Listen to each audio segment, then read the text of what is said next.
Yangon Galacticos. Grabe. As in, nakalbo na. Ayan o, balikan natin. Ayan o. Yan ba? Ay, Hindi pala yung 5 minutes. Iba yan. 5 minutes pa lang yan eh. Men, kanina kasi, inalalayan ni Blink, Ni Blink sa baba. Oo, inalalayan sa baba. Pero, yung alalay kasi na yun, pang sure ball lang yun. Hindi niya pa ginagamit yung skill niya. So, yun ang nangyari was, naka-conceal sila.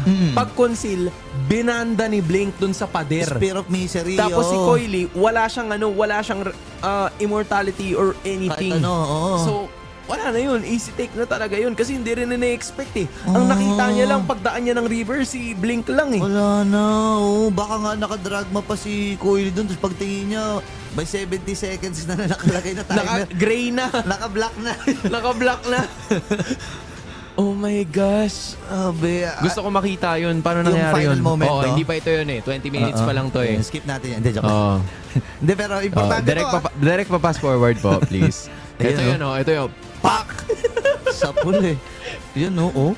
Umabot pa Grabe. eh. Oh, ayan oh. Simot hanggang sa hog eh. Grabe, ibang klase. Ay, ang, wala. Hindi ah, pinakita. Hindi na pinakita. Hindi na pinalikan. Kalungkutan. Man, wow! Ang What? galing ni Sanji. Pwede pa na mag-gold lane Sanji, no? Golden Sanji tayo. What a